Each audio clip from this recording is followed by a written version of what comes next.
What did you learn from his way of working? Oh, well, I think that I really like this style of basically, you know, capturing an idea at its inception, you know? Like right when this, whatever cool thing is happening, make sure to document it like that in a form that can be used, you know, that you can keep and actually have at the end. I just think it's really cool because you kind of capture that early creative spark. Yeah, instead of sitting down and trying to map it out and then going in and rehearsing and then getting a take, it was much more, when we had something, an idea or we tried something, we would just instantly hook the mics up, record the idea, and sometimes build on it, and that idea would be on the final. Instead of doing a demo, you know, and fleshing out a whole demo and then re-recording the whole thing, you know, you can, because you always fall in love with the demo. Yeah. This way you get to keep it, you know. Excuse me. But did you hit record, or was it already like you had to have ideas before you would do that, or you just hit the record and then start jamming a little bit, or was it? No. We would get an idea and then record it. It wasn't. We definitely weren't just jamming or anything like that. We would, you know, sometimes separately be working on something. It depends.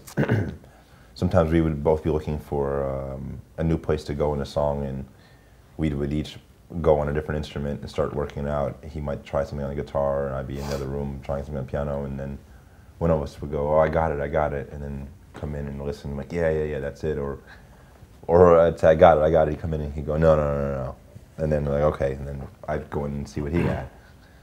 But it was, we had all the time in the world. We didn't really have a limit to when we had to finish the album or anything like that. It took us over a year, just on and off, him coming down to Los Angeles, and you know, it took us a while, but there was no expectations. We didn't tell anybody.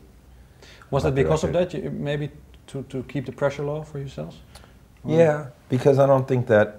I think that if there had been expectations, we would have wanted to combat them. That's just, I know for me, that's in my nature, and it doesn't necessarily mean it's going to make for a better record, you know. So if there's not expectations, you kind of just do what you think you're best at, or that you really do what you think is the best thing, you know, not what other people are going to like or not like. We don't let that creep into the studio. We didn't even have to defend it because nobody knew. But was there a point maybe that you thought, well, we just try and see? And was there maybe a point from a certain point that you thought, well, this is so good that we really want to finish it? Or was it already the initiation from the start? Well, I think after week one, the first week we had about 5 songs, and I think we felt like we could definitely do a record. Yeah, something special was happening. This could work. Yeah. Early on, though, I think we thought that maybe it would just be a project. It would just be we would do this record or something. But quickly that changed. I mean, you know, you start to really feel ownership of these songs, and you identify with them, and you know, we're proud of it. And so after a while we were like, this is just going to be a band. We got to tour, we got to do the whole thing. Is that what will happen now? Yeah, so we've got a band put together, and we've been doing some rehearsing. So we'll be back over here to play live shows in the next few months. And that will be, how big will the band be? Is it you guys as the core? But right now we've got a total of 5, including us, you know. Yeah, we have to really start rehearsing more when we get back. We'll see how that goes.